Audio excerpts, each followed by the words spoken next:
Prêt pour un nouvel épisode? Alors, juste avant, je vous invite à aller faire un tour sur devenirtriathlète.com/commande. Vous pourrez retrouver notre livre sous la direction d'Olivier à 7 mains. On s'est mis autour d'une table pour vous proposer le meilleur pour savoir comment devenir triathlète, comment progresser en triathlon et enfin comment performer en triathlon. Je vous donne rendez-vous à la fin de cet épisode pour quelques derniers conseils. Allez, c'est parti pour devenir triathlète. Salut les sportifs, c'est Hermano et je suis très heureux de vous retrouver pour la saison 2 du podcast Devenir triathlète.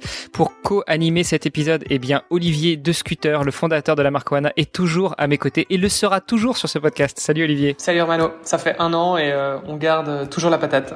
C'est ça, exactement. C'est toujours un plaisir d'enregistrer avec toi, même si on est en visio, ça met un peu de soleil dans mon quotidien.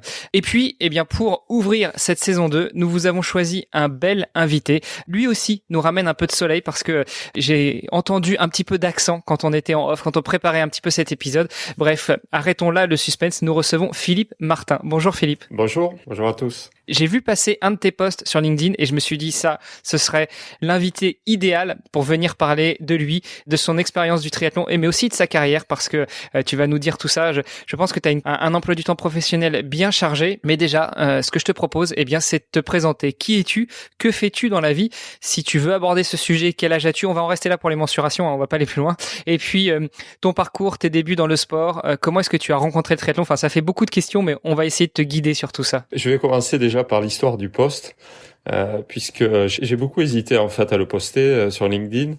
LinkedIn étant un réseau professionnel et assez un peu traditionnel et pas vraiment axé parfois sur le sport et surtout par rapport au métier que je fais.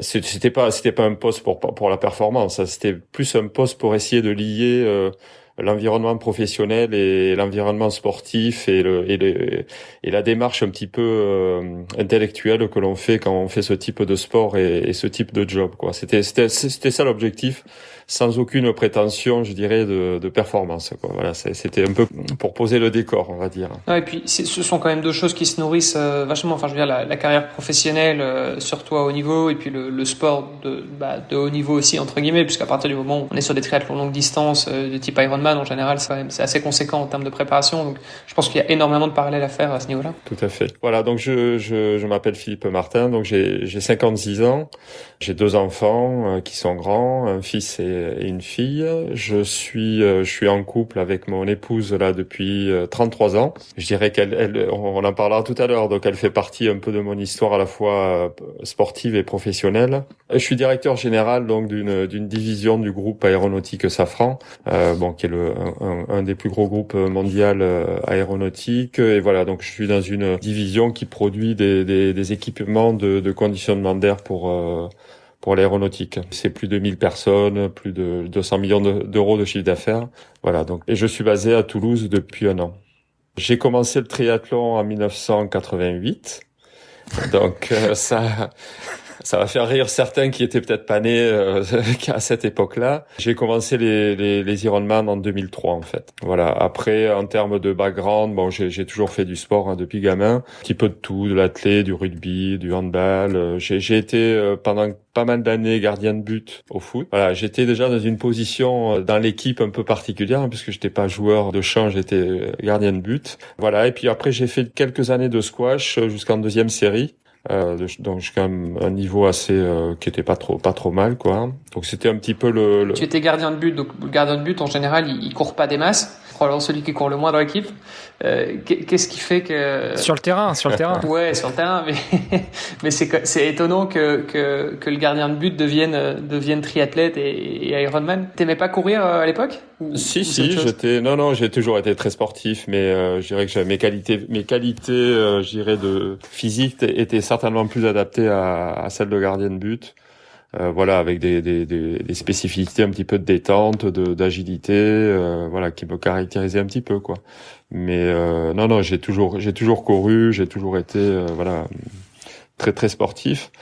J'ai regardé alors pourquoi je suis venu au triathlon en fait. Alors je suis un peu de la vieille génération, on va dire, hein, du début du triathlon. Hein. Je suis tombé un jour sur une vidéo d'Hawaï en fait, où on voit donc une fameuse triathlète hein, qui était l'épouse de Mark Allen, qui finit à 4 pattes en fait le triathlon d'Hawaï et qui finit en fait qui est en tête et qui finit seconde. et qui s'est fait doubler à quelques mètres de l'arrivée. Et donc je me suis dit, ça c'est un truc incroyable. Je connaissais pas du tout le triathlon, je faisais pas de vélo, je nageais pas, enfin c'était et je me suis dit voilà, c'était un petit peu au fond de ma tête et je me suis dit un jour il faudra que je le fasse. Et j'ai fait mon premier triathlon en 1988 en fait et c'était à Toulouse. Un voisin m'avait prêté son vélo, j'avais un casque à boudin, donc c'était vraiment première course, je crois que je dois sortir avant-dernier de l'eau. Voilà, bon, comme j'étais quand même, je courais pas mal, bon, j'avais pas mal remonté, mais c'était mon premier triathlon. En 89, j'ai fait le promo, donc à l'époque ça s'appelait des promotions. C'est un petit peu les découvertes, je crois, aujourd'hui. C'était les championnats de France, je crois, de distance olympique à Toulouse. Il y avait, je crois que c'était Serge Lecric ou Philippe Mession qui avait gagné à cette époque-là. Il y avait les frères Sanson qui sont assez connus, qui étaient deux gros nageurs à l'époque. Benjamin Sanson organise aujourd'hui le Frenchman encore aujourd'hui. Voilà, donc c'était cette époque de triathlon assez sympa avec des tenues un peu bariolées, des vélos incroyables. Voilà, donc ça a été un petit peu mon début. Et j'ai vraiment commencé en 1992 quand j'ai arrêté le squash en fait, puisque j'avais commencé déjà à avoir un boulot un peu plus compliqué avec pas mal de déplacements et ça devenait difficile d'avoir un sport avec des horaires précis et voilà. Dans les années 91-92 où j'ai décidé d'arrêter le squash et d'essayer de me mettre un petit peu au triathlon quoi. Et donc du coup en termes d'intensité et de volume, parce que j'imagine que tu faisais pas autant d'heures d'entraînement dans le squash et dans le triathlon, ou c'était le cas? Alors il y avait pas mal d'entraînement physique, course à pied, PPG, pas mal, hein, puisque c'est quand même un sport assez dur, hein, le squash, très très cardio. Donc ça demandait quand même un entraînement assez poussé physique. Mais oui, en termes d'heures d'entraînement, c'est sûr que c'est beaucoup plus faible en fait. Hein. D'après ce que tu dis, c'était plutôt du squash de haut niveau. En tout cas, tu faisais ça de manière assez sérieuse. Mais j'ai quelques amis qui font du squash et bon, pour eux, c'est plutôt le sport un peu facile parce que c'est un sport assez urbain, qui peut trouver une salle assez facilement. C'est le truc à faire entre amis comme ça de temps en temps. C'est un sport très technique, hein, puisque c'est un sport de raquette, donc très technique. Alors où on s'amuse très très rapidement, hein, puisque du moment on prend la bonne balle, parce que les balles, il y a certaines duretés qui sont plus difficiles, mais on peut s'amuser rapidement, un peu comme au tennis. Mais dès qu'on arrive à bon niveau, ça devient très technique et très physique. Beaucoup d'entraînement aussi technique. C'est un sport d'automatisme aussi, hein, en termes de frappe de balle, qui demande beaucoup d'entraînement. Ouais. Okay. Par rapport à tes débuts justement, bon Olivier, toi tu connais pas, t'étais pas encore né. moi je commençais à peine à découvrir ce que c'était que le sport. Hein. J'avais 8 ans en 88. Malgré tout, ça reste la belle époque. Comment est-ce qu'on vivait le triathlon à cette époque-là? Parce que je sais pas si tu connais le site Triclair qui propose quelques vidéos en replay, pour ainsi dire. Et on voit bien que les premiers triathlons, surtout en France, 87, 88, 89, 89 d'ailleurs, quand il y avait les championnats du monde à Avignon, c'était un autre monde, d'autres matériels, d'autres techniques. Est-ce que les entraînements, c'était aussi poussé que ce qu'on peut faire maintenant? Je pense qu'il y a plus d'homogénéité maintenant, hein, c'est-à-dire qu'à la fois les amateurs, on voit que tout le monde aujourd'hui a du bon matériel. Les parcs à vélo sont quand même assez, globalement à 80% avec du bon matériel. À l'époque, c'était très disparate. Hein, en fait, il y avait le haut niveau avec vraiment, alors beaucoup d'expérimentation. Il y avait on voyait les athlètes de haut niveau qui faisaient, il y avait beaucoup d'expérimentation de matériel. On voyait des trucs un petit peu nouveaux, des guidons assez particuliers. Et après, il y avait 80% des gens, c'était des vélos de course. Le vieux Peugeot à papy en acier, c'est ça? Voilà, tout à fait. Avec non, mais c'était tout ça. Il y avait pas, les pédales automatiques aussi, c'est pareil. Hein, c'est arrivé un peu plus tard, hein, puisque les époques Greg LeMond, je crois que c'est dans les années 88, 90. Mais c'était quand même le début du matériel, c'est-à-dire on sentait que le triathlon était quand même un peu précurseur, alors que ça soit pour les tenues, hein, puisqu'il y avait des tenues improbables, des trucs un peu bariolés, avec on courait tous en slip et en cinglé hyper court. Hein. Mais il y avait quand même ce côté fun, ce côté, c'est un truc que j'aimais bien en fait. On a un petit peu perdu ça puisque ça s'est assez professionnalisé, mais il y avait un côté fun.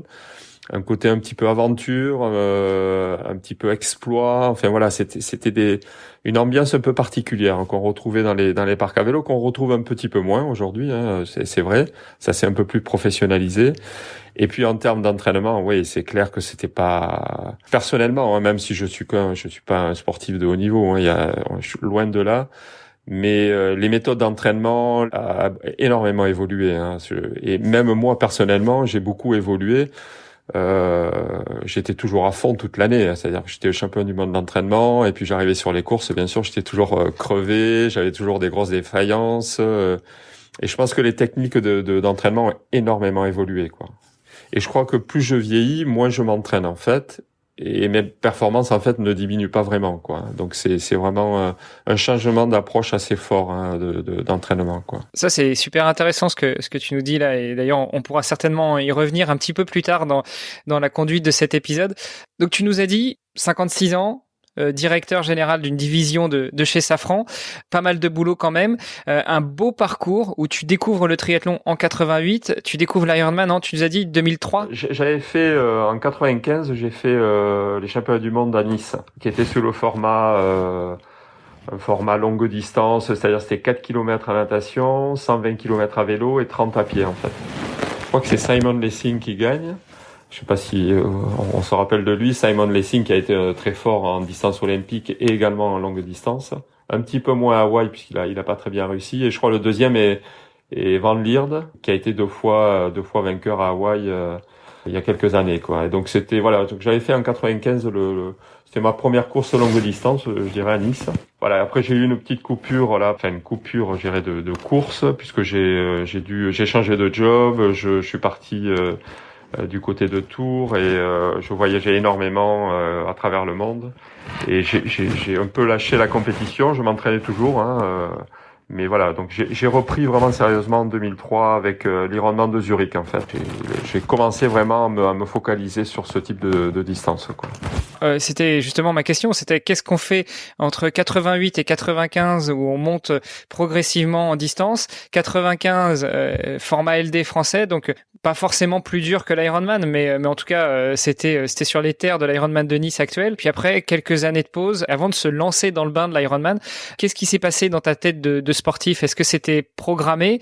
Est-ce que c'était subi? Tu l'as dit, entre 95 et 2003, t'as pas mal bougé, t'as changé de boulot, donc c'était un petit peu plus compliqué à gérer. Et vers quoi tu t'entraînais en fait? Tu nous as dit que tu maintenais l'entraînement, mais est-ce que tu avais en ligne de mire un jour d'aller sur la distance Ironman? Alors, tout en restant humble, j'ai des qualités physiques, je pense, d'endurance assez importantes avec beaucoup de récupération parce que bon, on en parlera un peu plus tard, mais il m'est arrivé de pouvoir faire 4 Ironman dans l'année, quoi, hein, et avec des performances qui à la limite qui s'améliorent au fil de l'année en fait. Donc c'est la surcompensation, ça. On va dire ça. Donc voilà, donc j'avais des qualités d'endurance et c'est vrai que j'aimais bien les efforts longs. Et c'est vrai que quand on coupe la compétition, on a tendance à s'entraîner finalement plus long et moins intensément. Donc voilà, donc j'étais parti sur cette approche-là un petit peu. Et je pense que les efforts courts étaient peut-être un peu moins bien faits pour moi. J'étais pas nageur à l'origine, hein, puisque j'ai commencé à nager en même temps que j'ai fait du triathlon. Alors ça, pour les jeunes, c'est incroyable parce qu'aujourd'hui, la nouvelle génération sont des triathlètes. C'est pas des nageurs, c'est pas des cyclistes, c'est pas des coureurs. Les nouvelles générations sont des triathlètes, quoi. Donc c'est vraiment la grosse différence, je pense, des années actuelles et des années il y a 20, 30 ans. Où on n'était pas triathlète en fait. Oui, on était plutôt spécialisé dans un sport et puis après on dérivait vers le triathlon. Donc moi j'étais plutôt coureur à pied. Après c'est vrai que j'ai énormément progressé à vélo et la natation a toujours été un petit peu difficile et sur des courtes distances c'est un petit peu irrémédiable.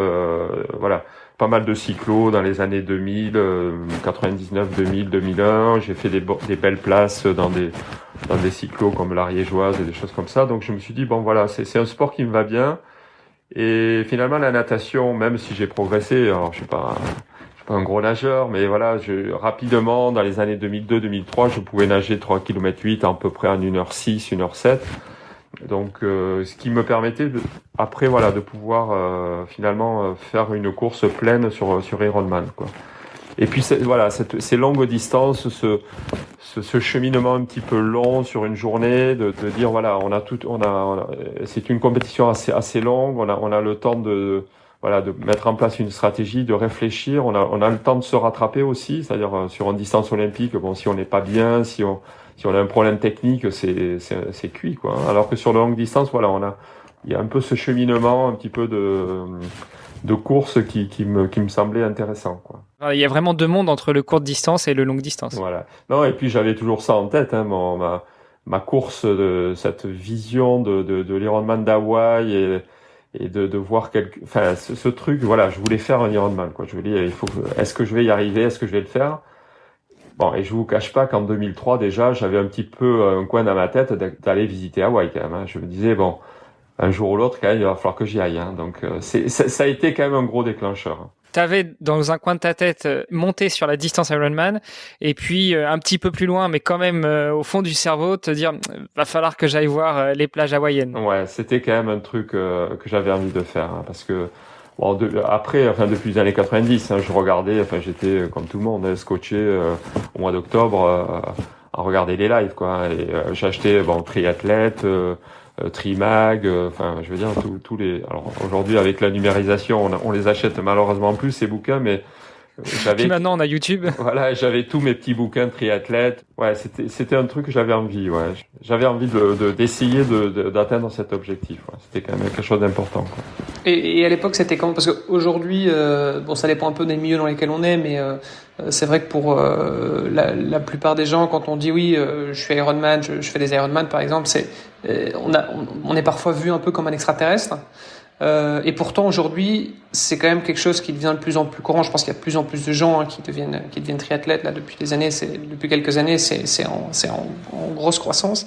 C'était comment à l'époque, dans le début des années 2000, quand on disait ouais, je fais un Ironman, je veux me qualifier pour Hawaï? Alors bon, c'est toujours un petit peu impressionnant, hein. Je pense que globalement, même aujourd'hui, les gens pensent que c'est toujours un effort incroyable, et j'essaye de temporiser tout ça parce que, de minimiser, parce que, comme je dis toujours, moi personnellement, étant entraîné, faire un Ironman, c'est pas dur, quoi, hein. Ce qui est dur, c'est pour quelqu'un qui s'entraîne peu. Si vous allez aux États-Unis, et ça a pas changé, hein. Aux États-Unis aujourd'hui, je pense qu'il y a 40% des gens qui font un Ironman qui n'ont jamais fait d'Ironman ou qui n'ont jamais fait de triathlon. Et il m'est arrivé en 2000.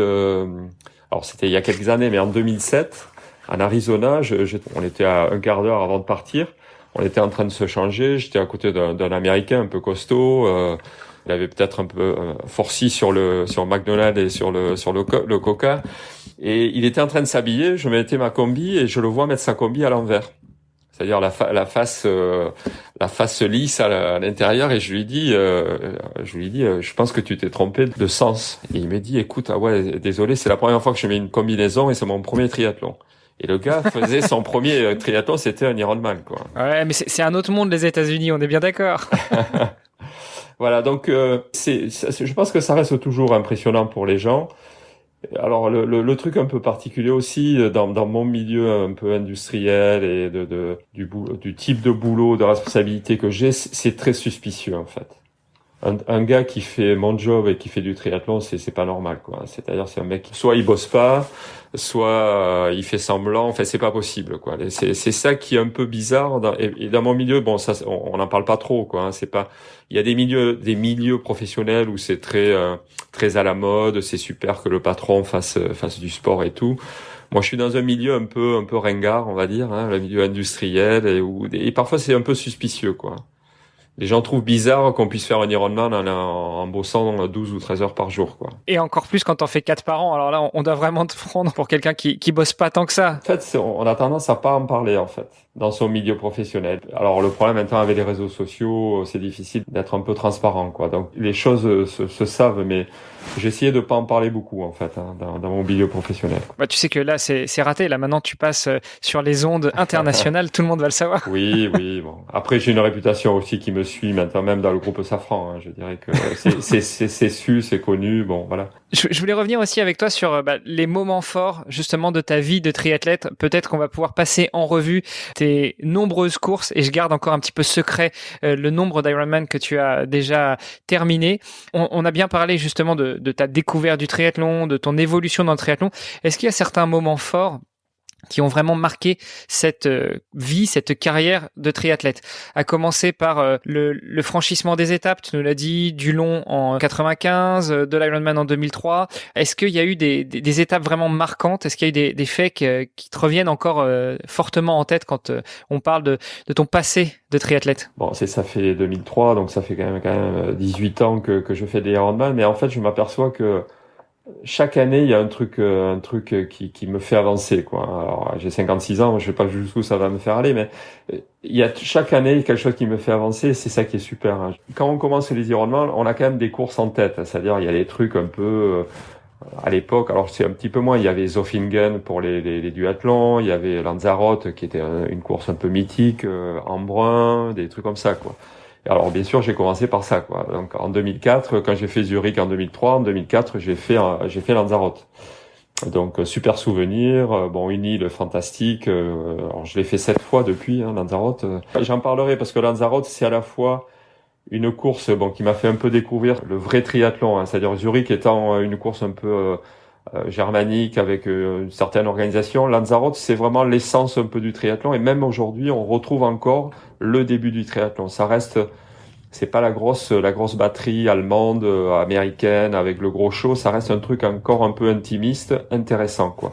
Une course dure où finalement les meilleurs triathlètes viennent parfois pas à Lanzarote pour éviter de subir une course dure. Alors donc voilà, Lanzarote était quand même un truc sympa.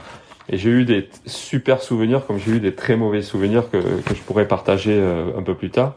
Donc Lanzarote, voilà, 2004, et la même année j'ai fait Embrun. Donc je me suis dit, allez, je fais Lanzarote, j'ai fait une belle course, et la même année j'ai fait Embrun, qui était pareil, une course fantastique, les chaises en plastique, le parc à vélo un peu rustique. Et voilà, j'ai terminé 75e à l'époque à Embrun, donc qui est pas exceptionnel, mais qui était quand même. Voilà, un très bon souvenir. Je me rappelle être arrivé avec mes 2 gamins dans les mains. Ils avaient des stickers partout, allez papa, c'était à l'époque où on pouvait arriver encore avec les gamins dans les mains aux arrivées, donc ça c'était très sympa.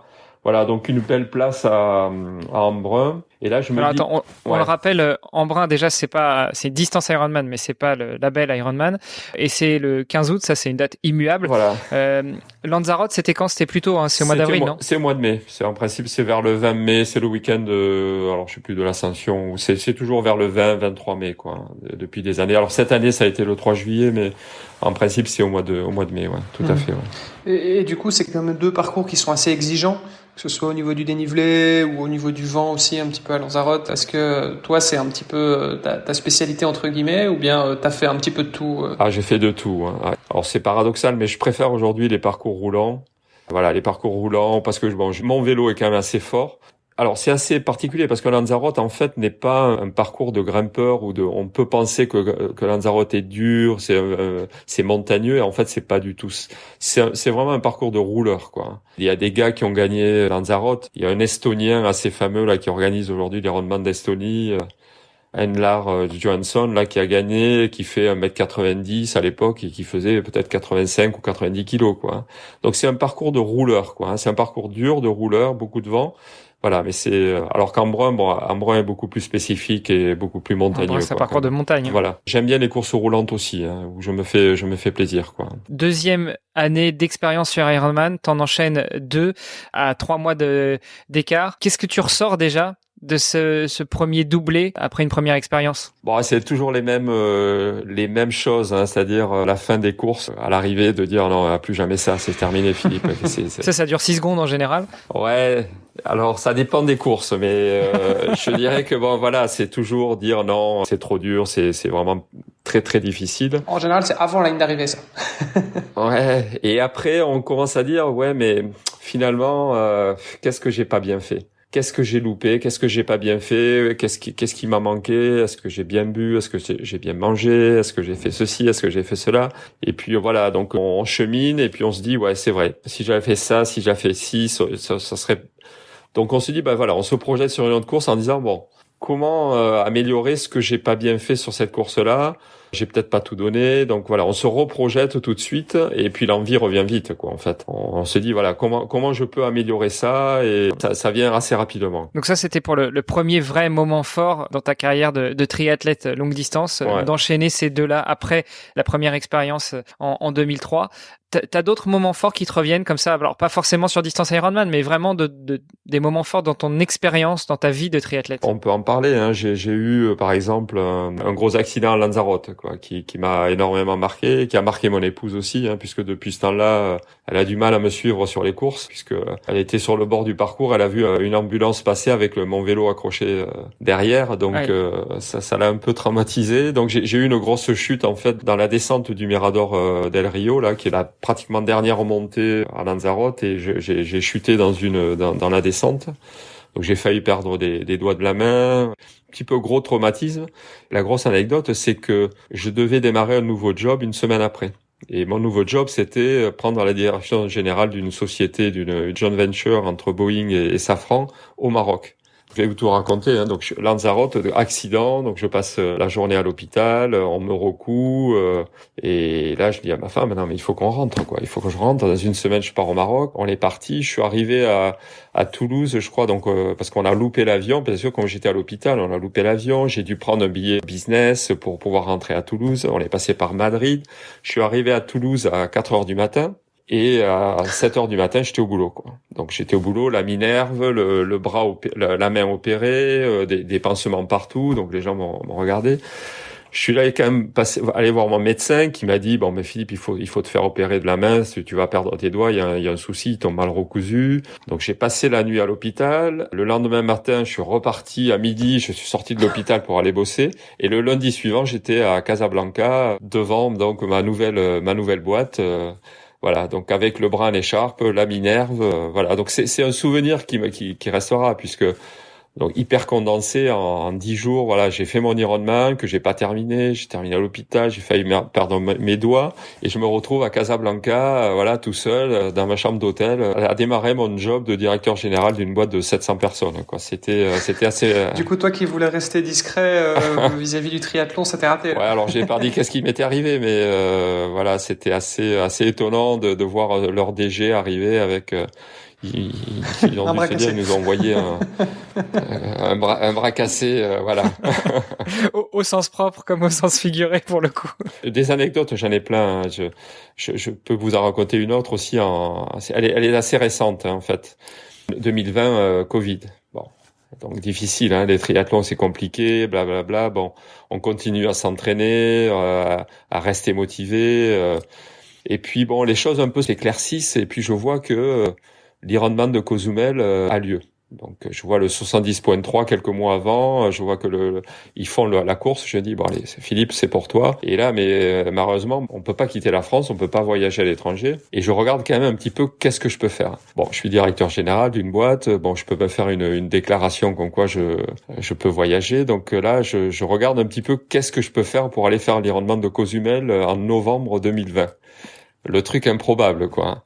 Je suis parti de Toulouse jusqu'à Barcelone en voiture, avec une déclaration comme quoi j'avais un rendez-vous à Barcelone pour le business. J'ai fait ensuite Barcelone-Madrid en avion, Madrid-Mexico, Mexico-Cancun, et me voilà à Cancun pour prendre le bateau pour aller à Cozumel. Manque de bol, je suis arrivé à Cozumel la semaine où il y a eu un gros ouragan sur toute la zone Amérique du Sud, et la péninsule du Yucatan avait les restes de l'ouragan, quoi. Impossible de traverser entre Puerto del Carmen et Cozumel. Donc je devais prendre un petit ferry, donc je passe la nuit de plus à l'hôtel, et là c'était à 2-3 jours de la course, quoi. Je loue une voiture et j'essaye de prendre un gros ferry pour traverser. Les ferries bloqués, je suis resté 48 heures sur le parking. On était 800 voitures à peu près, hein, 48 heures sur le parking. Donc j'ai dormi 2 jours avant l'Ironman dans ma voiture. Hein, et là, c'était tous les triathlètes qui essayaient de traverser. Donc finalement, on a traversé le vendredi, hein, juste 48 heures avant la course. J'avais un triathlète argentin dans la voiture, donc on a chargé son vélo dans ma voiture. J'avais un Américain aussi qui voulait traverser, donc j'avais un Américain, un Argentin. Donc je suis arrivé pratiquement la veille de la course, après avoir dormi dans ma bagnole, pas bu, pas mangé, enfin. Mon coach était fou. T'étais pas le seul. Je veux dire, tous les mais athlètes voilà, donc étaient dans le cas. ouais, j'étais pas le seul. Certains étaient arrivés avant et avaient pu traverser, mais voilà, un truc encore improbable, quoi. On se prépare toute l'année, le parcours du combattant pour aller faire cette course à 10 000 kilomètres de là, et ben voilà, bon, mais j'ai fait ma course, ça a été dur, ça a été compliqué, mais j'ai un souvenir de sortir de l'eau, monter sur mon vélo avec le sourire, quoi. J'ai rigolé pendant 20 kilomètres, je rigolais sur mon vélo, quoi. En me disant, Philippe, t'es là, tu fais ton triathlon, tu fais ton Ironman, t'y es arrivé, quoi. Et c'était super, quoi. C'était, voilà. Donc c'est une autre anecdote un petit peu croustillante. J'en ai une autre aussi en 2006, hein, c'était pendant la Coupe du Monde de foot. Je pars faire l'Ironman de Zurich, où j'étais bien préparé, pareil, la grosse faute de débutant. La veille de la course, je vais manger je mange un kebab. À Zurich, mais non, c'est pas comme si c'était une spécialité locale. Voilà. Et j'ai été malade toute la nuit, en fait. Impossible de m'alimenter pendant toute la course. Je pouvais pas manger de gel. Enfin, c'était l'horreur. J'ai dû abandonner au 120e kilomètre à vélo. Complètement épuisé, quoi. Oh non. Voilà, donc des anecdotes, on en a beaucoup, j'en ai beaucoup, des marrantes et des moins marrantes. Parmi ces anecdotes-là, alors je pense qu'on va pouvoir lever le voile. Tu en as fait quelques-uns des Ironman, justement. Est-ce que tu peux revenir avec nous sur le chiffre exact? Alors je vais être à mon 41e Ironman, ouais, 41. Et est-ce que avec ça, la fédération Ironman, le label Ironman te délivre une médaille ou quelque chose, parce que t'as quand même lâché un petit peu de frais d'inscription chez c'est pas un eux. système d'abonnement ou quoi? C'est clair. Alors c'est du business. Hein. Alors j'ai pas fait que des labels Ironman, hein, puisqu'il y a quelques courses comme Barcelone qui ont été challenge, Vichy qui était dans le circuit challenge aussi. Et c'est du business. Hein. On reste dans un milieu très business. Avec des sociétés qui doivent faire de l'argent, hein, donc je veux dire, il n'y a pas d'ambiguïté là-dessus, quoi. Hein, c'est le triathlon reste un sport cher, hein, à tous les niveaux et de plus en plus cher. Hein. Autant avant on pouvait le faire avec du matériel qui était pas cher. Aujourd'hui, il y a quand même c'est quand même du sport business, donc ça reste très cher et parfois c'est assez difficile. Non, mais au-delà de ouais, enfin au-delà d'avantages financiers, ça pourrait être une reconnaissance, quoi, un truc. Non, il y a pas. Non, pas vraiment. Non, il y a pas vraiment de reconnaissance. Alors Ironman fait de la reconnaissance pour des gens qui ont fait pas mal d'Ironman et qui n'ont pas été qualifiés pour Hawaï, par exemple. Si vous avez fait, je crois, alors je sais pas s'ils le font toujours, mais si vous aviez fait 12 Ironman sur le label Ironman, alors avant il y avait de la loterie, mais on pouvait être éligible à être qualifié pour Hawaï suivant un dossier. Mais bon, comme je me suis qualifié, je dirais par naturellement, je dirais, j'ai jamais eu ce truc-là, quoi. Mais bon, voilà, en plus j'attends pas du tout de reconnaissance, pas du tout. C'est pas, voilà. Je fais mon truc, c'est ça qui est important. S'il y a des employés, s'il y a quelqu'un qui bosse chez Ironman, là, qui nous écoute en ce moment, à mon avis, il doit y en avoir quelques-uns. Voilà, vous savez ce que vous pouvez faire. Justement, tu l'as glissé comme ça, tout doucement. Tu t'es qualifié naturellement par le jeu des slots. Est-ce qu'on peut revenir justement sur ta ou tes qualifs pour Hawaï? Quand est-ce que c'était? Dans quelles conditions? Et qu'est-ce que tu en as ressorti? Alors j'ai raté ma qualif c'était en 2005 ou 2006 à Florianopolis. Je suis parti au Brésil là et je rate la qualif pour 40 secondes. Bon, c'est bête, hein, parce que 40 secondes c'est rien. Et c'était encore l'année où c'est le mois de naissance, c'est-à-dire moi je suis né en juin, donc les qualifications c'était de juin à juin en fait pour l'âge groupe, quoi. Okay. Et en fait j'ai 40 ans en fait cette année-là en 2005. Et en fait dans le nouveau système, j'étais dans la catégorie 40-45, j'aurais été qualifié puisque je termine deuxième je crois de la catégorie. Mais en 35-39, je suis le dernier non qualifié, quoi. Et au roll down, il y a zéro roll down, donc voilà, donc je repars avec mes 40 secondes. Mais je sais que c'est possible, c'est-à-dire je sais que il me manque pas grand-chose. Et donc en 2007, je pars en famille. Là, on a des amis qui habitent à Houston. On va y passer 10 jours. Je laisse ma famille à Houston et je prends mon petit vélo et je pars à Phoenix, en Arizona, en me disant voilà, c'est l'année. C'était vraiment l'objectif de me qualifier en Arizona. Je fais pour moi une course exceptionnelle. Je termine 90e, hein, je crois qu'on est 2300, je crois, là, au départ. Je termine 90e. Et je termine 11e de ma catégorie, qui était dans une catégorie assez difficile, puisque c'est 40-44 ans, c'est là où on a vraiment pas mal de gars qui performent. Donc je fais une très belle course et je me qualifie, quoi. Donc alors je me qualifie au roll down puisqu'il y avait 10 places et je termine 11e. Donc je suis le premier sur la liste et il y aura eu qu'un seul roll down. Ah, t'as eu du bol sur ce coup-là. Donc j'ai eu du bol, c'est un truc fantastique, hein. J'ai encore mon petit bout de papier. Aujourd'hui, il donne une médaille, mais à l'époque, il donnait un bout de papier signé par Ironman. Donc j'ai encore ce papier. C'est quand même un super aboutissement, quoi. J'étais heureux, j'étais vraiment fier et voilà, et un truc à partager aussi en famille avec ma femme. C'était vraiment un très très très bon souvenir. J'en ai encore un peu de voilà, je sens que ça remonte un petit peu. Ouais. Et du coup, pourquoi l'Ironman d'Arizona? Est-ce que c'était stratégique pour toi ou c'est juste parce que tu voulais combiner ça avec un voyage en famille et que ça s'y prêtait bien, vous avez des amis dans le coin? Alors, on a toujours essayé de regarder des endroits un peu sympas aussi pour faire les courses. Et là, voilà, on avait des amis qui habitaient Houston, là, qui travaillaient dans le pétrole, et j'avais dit on va essayer de combiner ça. Et ça a toujours été un peu notre leitmotiv, hein, d'aller dans des endroits un peu sympas dans le monde, au Brésil, au Canada, enfin aller un petit peu partout et essayer de combiner ça. Oui, ils sont bons pour ça, Ironman.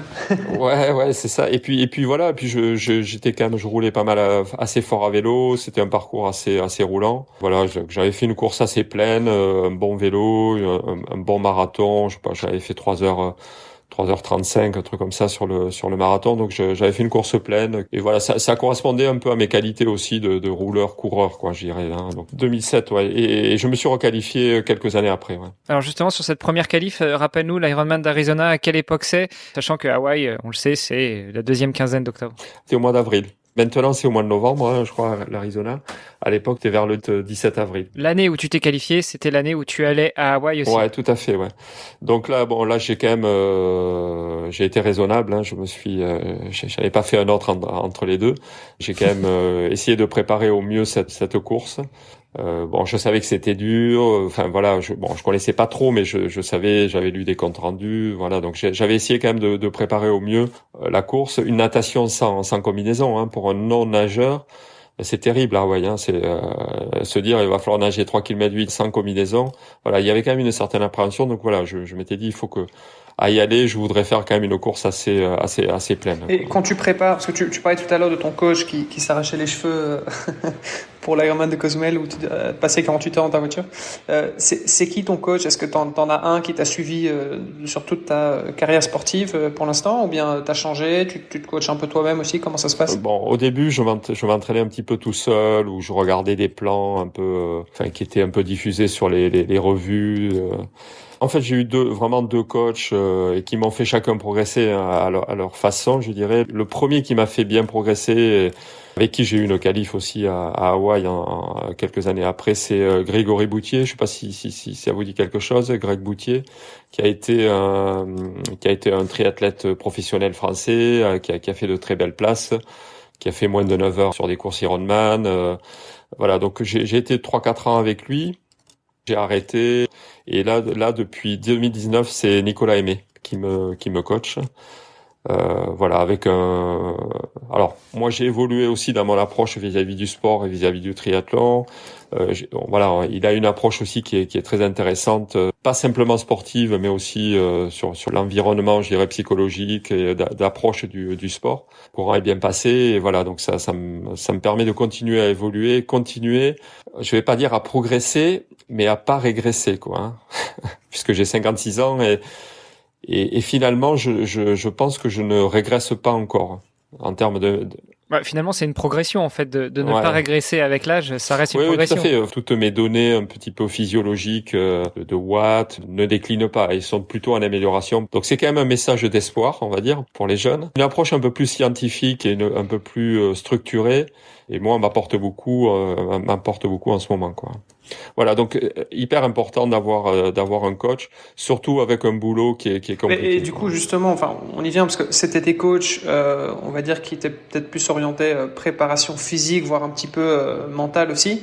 est-ce que il t'accompagne aussi dans la manière d'appréhender les entraînements par rapport à ton travail? Comment est-ce que tu insères ça dans ta carrière professionnelle? C'est des choses aussi sur lesquelles tu es accompagné, ou bien là c'est vraiment toi qui dois t'organiser tout seul comme un grand? Enfin, je pense que pour un coach c'est très difficile de coacher quelqu'un comme moi. Enfin, finalement, parce que bon, l'emploi du temps est très compliqué.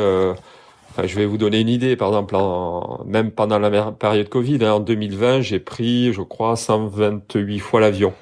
Okay. Donc pendant les dernières années, là, entre 2018 et 2020, ma femme était à Toulouse, j'étais à Paris. Donc j'avais 4 sites dans le monde. Donc voilà, je travaille 12-13 heures par semaine. Je prends l'avion... Par jour, tu veux dire? Par jour, pardon. C'est ça le secret. C'est ça le secret, voilà. Le lundi matin, je me levais à 4h30 pour prendre l'avion de 6h pour aller à Paris. Donc c'est compliqué. Donc voilà, donc l'idée c'est vraiment de donner ces disponibilités. Et puis après c'est vraiment à moi c'est ma rigueur de respecter vraiment les plages d'entraînement, d'essayer de caler au mieux ces moments d'entraînement, quoi. Mais c'est vrai que c'est compliqué pour un coach, parce qu'on n'a pas beaucoup de temps de récupération, on dort pas beaucoup, il y a beaucoup de voyages, donc tout ça c'est compliqué, quoi. Donc je suis peut-être pas le bon exemple, je dirais, de planification d'entraînement et de récupération, de sommeil, de nutrition, mais il y a un côté un petit peu aussi intéressant, c'est-à-dire que on peut le faire, quoi. C'est-à-dire que avec un peu d'organisation, un environnement familial qui est quand même un porteur, qui est favorable, avec une volonté, un peu de rigueur, un peu de résilience, on peut arriver à faire les deux, quoi. Et après, les deux sont très complémentaires. Je veux dire, quand on passe 2 heures dans une réunion avec les États-Unis jusqu'à 10 heures du soir, où on a quand même cette résilience, cette habitude d'être dans des efforts un petit peu longs. Et je pense que ça me sert beaucoup aussi dans mon travail, quoi. C'est indéniable. En moyenne, ça représente combien d'heures d'entraînement sur la semaine, combiné avec les 12-13 heures par jour? Ça va surprendre et ça va peut-être décevoir, on va dire, les triathlètes. Puisque le triathlète de base aime s'entraîner beaucoup, en fait. Je m'entraîne à peu près en moyenne, sur une moyenne sur l'année, c'est 13 heures à peu près par semaine.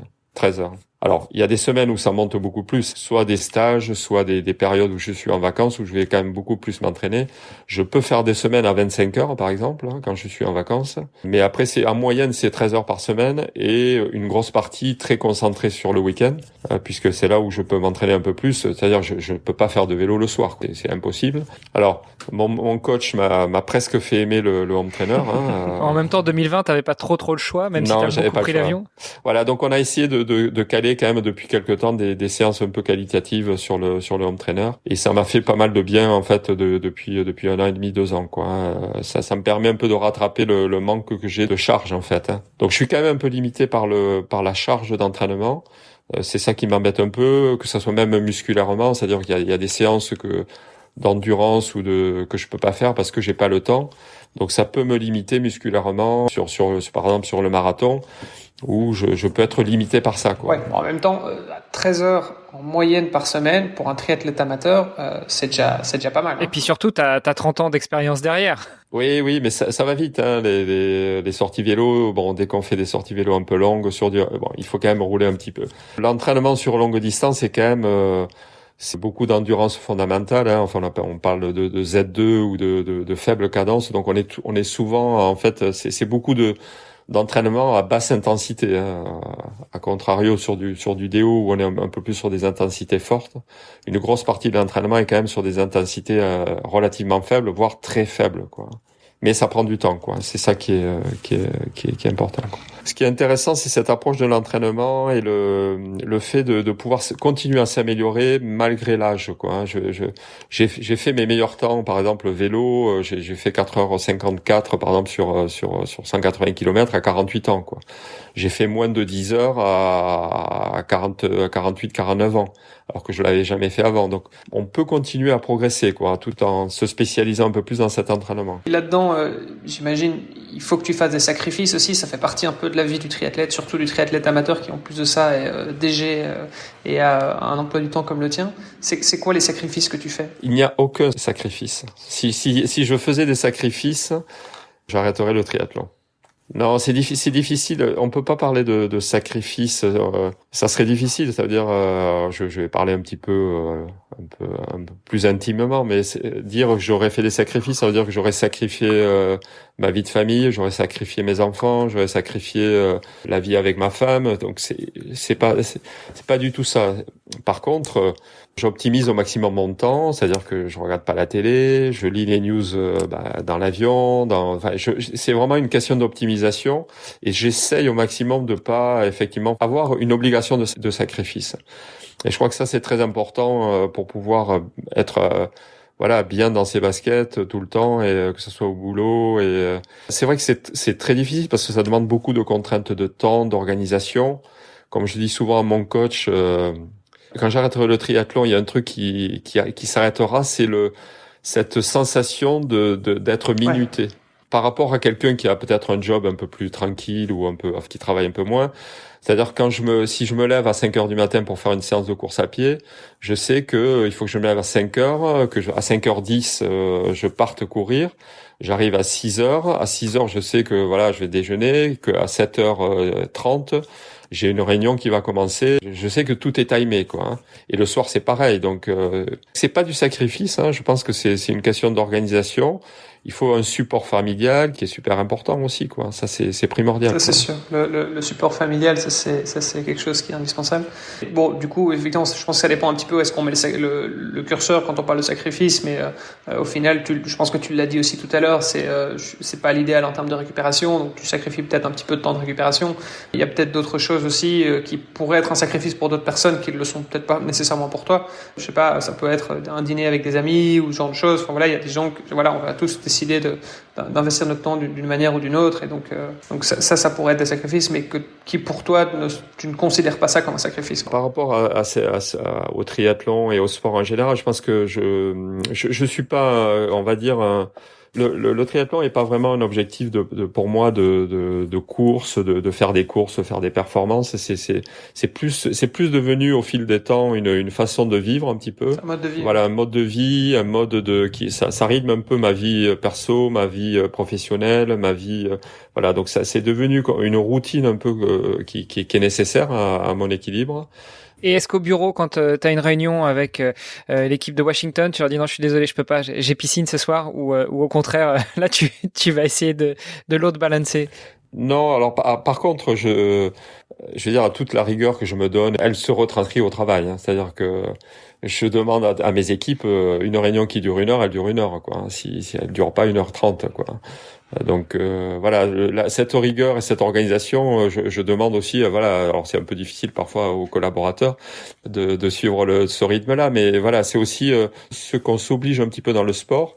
On applique quand même certaines choses aussi dans le travail, quoi. Ça c'est important, quoi. Et inversement, on revient sur ce qu'on disait tout à l'heure. En termes de préparation aussi, hein, c'est exactement la même approche. Quand quoi. tu as justement cet agenda qui est minuté, je sais pas, le matin tu vas t'entraîner, puis il y a le petit déj, puis il y a la réunion qui démarre, etc. Donc c'est vraiment à la minute près. Est-ce que il y a un peu un sentiment de stress, de bon, il faut que je me dépêche, je suis un peu à la bourre, tout ça, ou alors c'est vraiment devenu un automatisme et t'es hyper relâché et très tranquille avec ça? Alors, il faut créer ces automatismes, en fait. Hein. Il faut essayer de s'enlever des contraintes un peu matérielles, c'est-à-dire par des routines un peu habituelles, c'est-à-dire on met en place des routines un peu habituelles qui nous permet de nous faciliter de faire la séance ou de préparer la séance. C'est-à-dire que effectivement, si tous les jours je dis attention, il faut que je mette ma combi parce que je vais aller nager en lac tel jour, et donc je sais que j'ai toujours dans ma voiture un sac avec des running, j'ai un sac avec mes équipements piscine. Voilà, donc c'est aussi cette routine et cette préparation peut me permettre d'enlever cette contrainte un peu d'y penser tout le temps, quoi. Donc voilà, par certains petits automatismes qui permettent de faciliter aussi la pratique. Ça c'est important, quoi. Et le bon vieux tuyau des affaires de sport qui sont prêtes la veille au soir pour que le matin tu te lèves, tu sautes dedans et tu te poses pas la question j'y vais pas, il fait beau, il fait pas beau. Ça fait partie de la routine. Oui, tout à fait. Hein, c'est comme voilà, c'est comme se lever très tôt le matin pour aller courir. Il faut pas se poser la question si j'y vais pas, quoi. Donc c'est le réveil sonne, on y va, quoi. Et après c'est vrai que le plaisir du post-séance, d'arriver au travail en forme, très détendu, avec un esprit très ouvert et très aiguisé en termes physiques et en termes psychologiques, c'est super, quoi. Non, après, je dis, il faut qu'on arrive aussi, alors, c'est des choses je pense qu'on fait petit à petit avec l'expérience. C'est-à-dire, je dors pas beaucoup. Je peux arriver à dormir 5-6 heures par jour sans aucun problème, avec une bonne récupération. Et je peux m'endormir dans un avion pendant 10 minutes tout de suite, qui me permet de récupérer aussi beaucoup plus vite, quoi. Et c'est avoir ces petits moments aussi. Alors, ça demande aussi un peu d'entraînement, mais de pouvoir s'endormir très rapidement sur des périodes très très courtes et qui permettent de bien récupérer, quoi. Par rapport à ce que tu disais tout à l'heure, tu arrives avec un esprit libre, enfin ouvert, aiguisé au moment de commencer ta journée parce que tu as été courir justement à l'aube. Je pense qu'on est tous d'accord que ça crée énormément de bienfaits dans la vie pro. Est-ce que c'est quelque chose que tu recommandes à certains de tes collaborateurs, par exemple, ou bien au contraire tu dis non, moi je préfère faire la distinction entre les deux, j'essaie d'être plutôt discret à ce niveau-là. Alors c'est là où c'est pour revenir un petit peu à ma réflexion sur poster ou pas poster mon petit mot sur LinkedIn, et en fait finalement je m'aperçois que il y a beaucoup de gens qui osent pas en parler ou qui osent pas venir vers moi pour ça. Et c'est vrai que depuis que j'ai posté le post, bon, les gens le savent et finalement, il y a beaucoup de gens qui sont demandeurs, c'est-à-dire demandeurs de comment je fais, comment j'y arrive, des conseils. Et c'est super, quoi. Alors j'aimerais pousser, et je pousse, bien sûr, tout le monde à faire du sport. On n'est pas là, tout le monde peut pas faire du sport avec cette même fréquence, c'est sûr. Mais je pense que c'est important, quoi. Et c'est des choses que j'essaie de parler à mes collaborateurs. J'essaie de mettre, c'est des choses sur lesquelles, oui, c'est important. Et les gens sont de plus en plus ouverts à cette discussion. Et si je peux apporter, dans des aides, de donner des motivations, c'est important. Ouais, je crois que ça fait partie aussi de mon job, quoi. Et j'aimerais le faire plus, quoi. Et j'aimerais que mon milieu professionnel soit plus, entre parenthèses, tolérant sur ça, quoi. C'est-à-dire, je pense que la place du sport, même dans l'entreprise, est super important et permet d'avoir un bien-être aussi au travail. Et surtout à mon niveau, où je peux vous assurer que certaines personnes qui font mon job ont pas une condition physique. Je pense que ça les aiderait parfois à être un peu plus performants aussi à leur niveau, quoi. C'est clair. C'est clair, non. Et surtout quand on sait que la sédentarité est quand même la première cause de décès en Europe, quoi. Donc, tout à fait. C'est un enjeu au niveau sociétal et au niveau professionnel aussi, évidemment. Non, et puis bon, j'ai fait pas mal de pays, puisque j'ai travaillé pas mal d'années à l'étranger, au Maroc, à Londres, dans différents pays. Et je pense que toutes les places, tous les endroits au monde sont bons pour le sport. Et on s'aperçoit malheureusement que la France est un peu à la ramasse sur pas mal de choses. Pour vous donner une idée, quand j'étais à Londres, je nageais tous les matins. À 6 heures du matin, j'étais dans l'eau, dans ma piscine. En France, trouver une piscine ouverte à 6 heures du matin, c'est juste impossible, quoi. Ouais.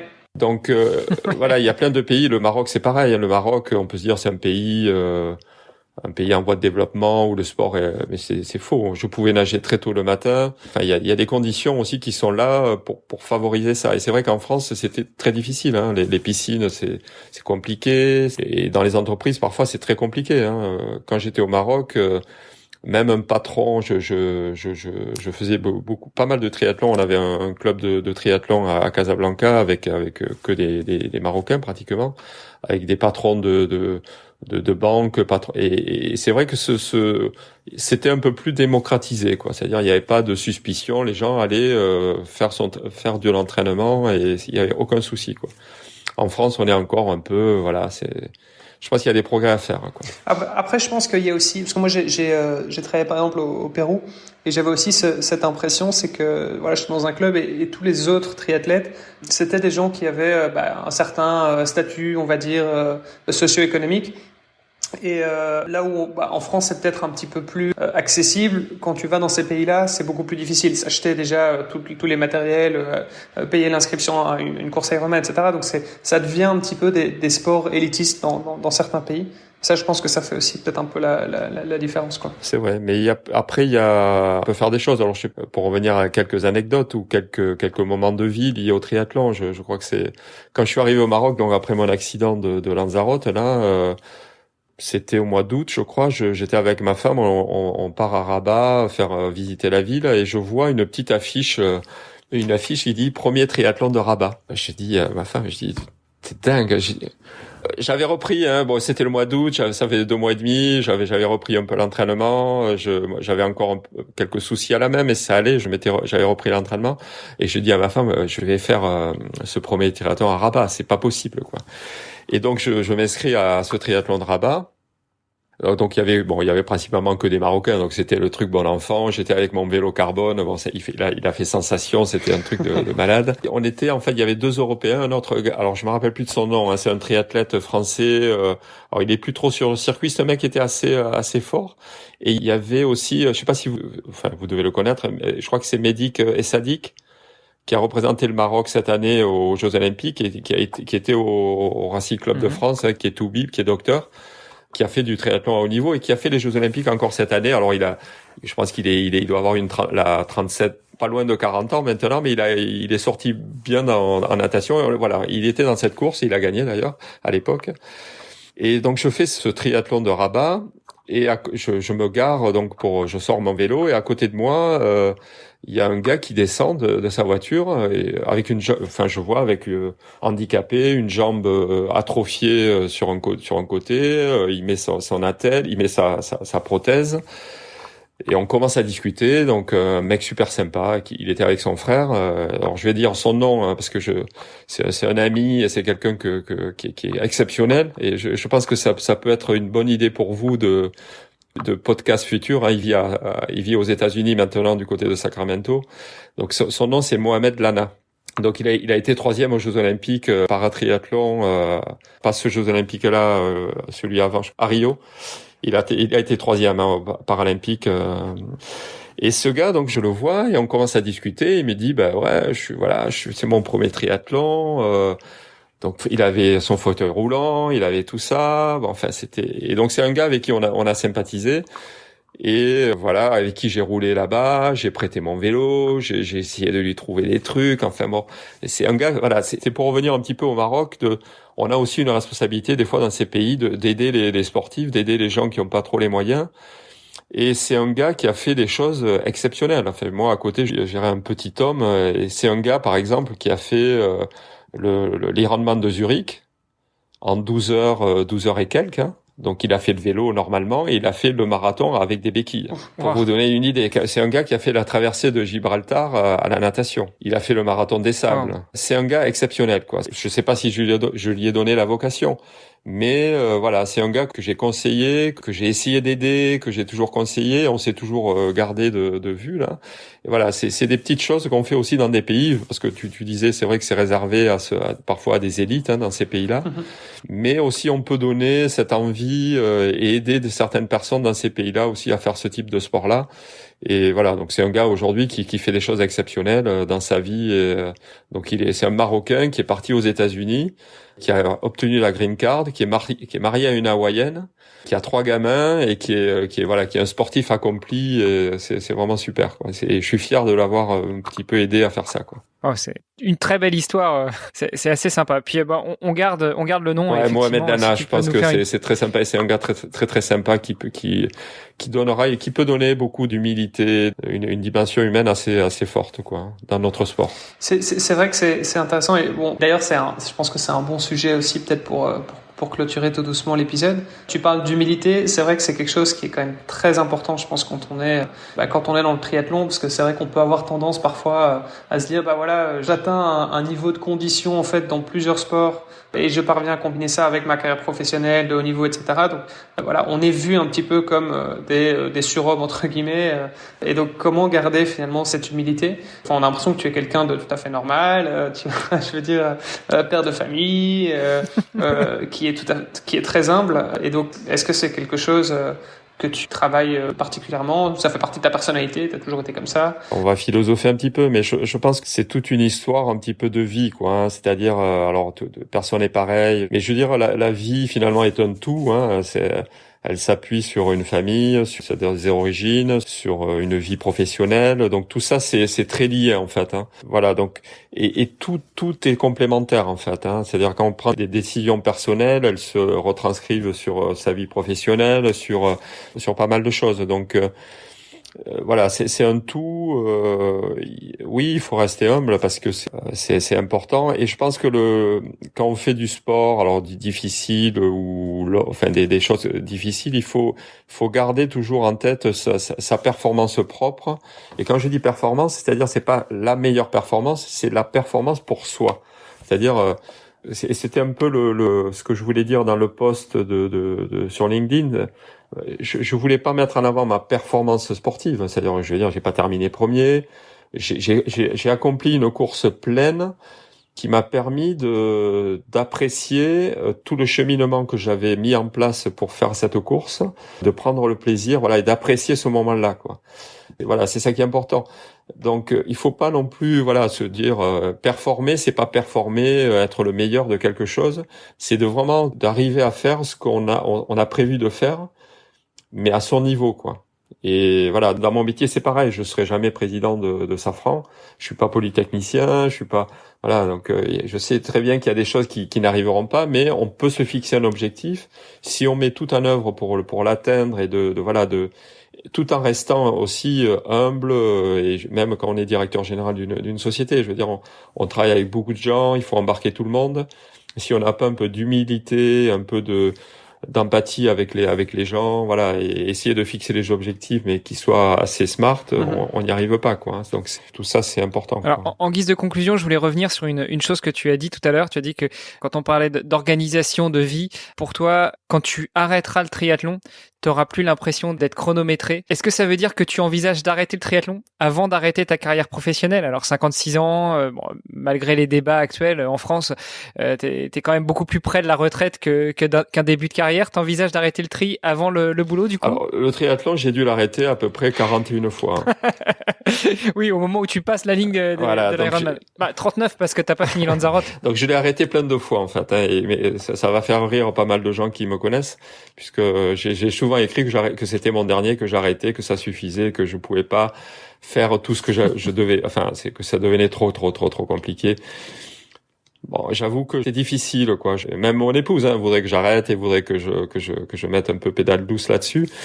Je crois que c'est un truc que j'ai en moi, quoi. C'est un truc que j'ai envie, que j'ai besoin, j'ai envie. Bon, je sais pas. Comme je dis à mon coach Nick, j'aimerais bien gagner à Hawaï un jour. Donc peut-être ça sera en 65 ans, ça sera en 70 ans, je sais pas, mais il faut que j'y arrive, quoi. Donc on va tout faire pour. Alors, je suis en plus dans une catégorie d'âge qui est hyper compétitive. Si vous regardez la catégorie 55-59 aujourd'hui, vous pouvez regarder, il y a de sacrés clients. Comme je disais à mon coach, je crois que il y a une course, alors je crois que c'est Nice, cette année, Nice, l'Ironman de Nice. Le premier 55-59 fait un meilleur temps que le 50-54 et fait meilleur temps que le 45-49. Ouais, mais le problème, c'est que ta catégorie d'âge, quand elle va changer, celle des autres aussi va changer. Donc en fait, t'es dans la mauvaise génération. Voilà, je suis tout à fait. C'est vrai. Tout le monde s'arrête. C'est une génération qui est très forte, en fait. Il y a quelques gars très forts, quoi. Non, mais donc ça va se jouer à longévité, quoi. Ça va être celui qui va rester le plus longtemps. Voilà, tout à fait. Non, mais pour sérieusement, s'il m'arrive pas de pépin physique, je veux dire, on n'est jamais à l'abri de rien, mais ouais, c'est un truc qui est en moi et que j'ai envie de continuer, ouais, tant que pour terminer peut-être parce que j'en ai pas parlé, depuis 2020, on devait faire l'Ironman de Lanzarote avec mon fils qui est aussi qui a des qualités, je dirais 10 fois supérieures aux miennes et naturellement qui est un gamin très fort.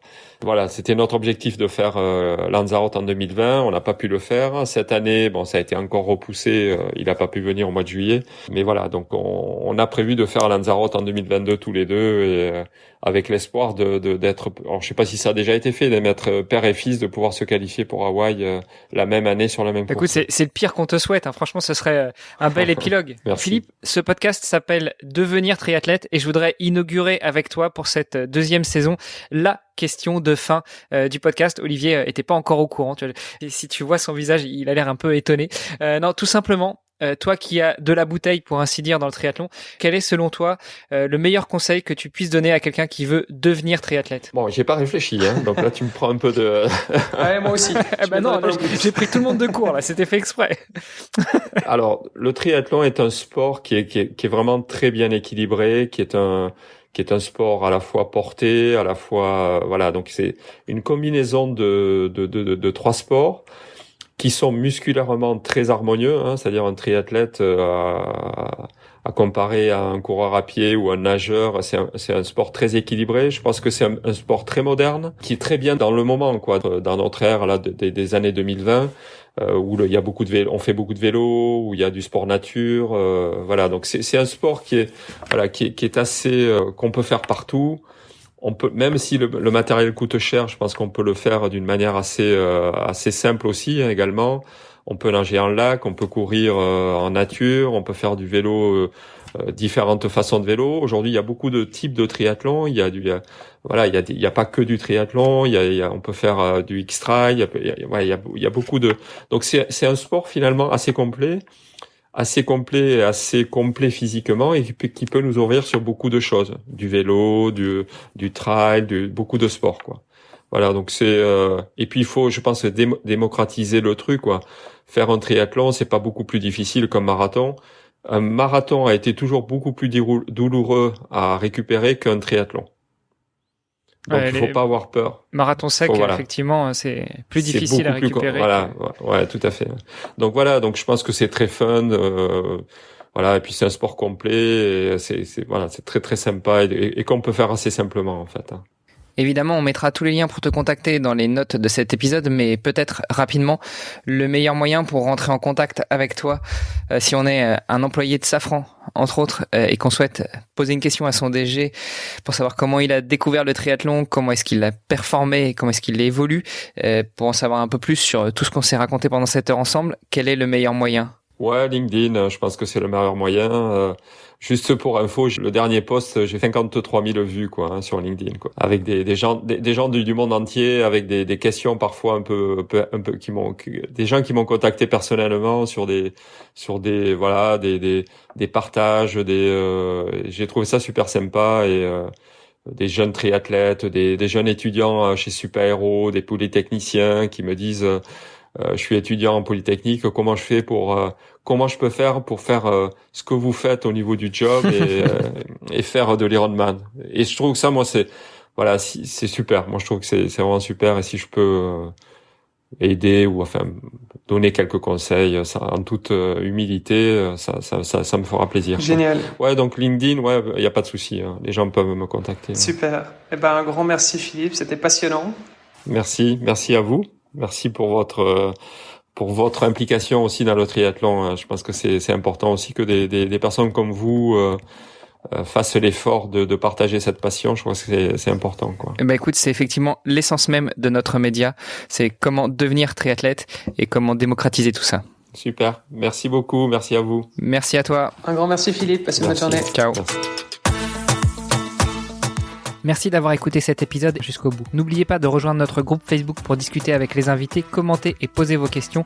Et Olivier et moi, nous vous répondrons dans un prochain épisode. Bon week-end et à la semaine prochaine. Salut les sportifs.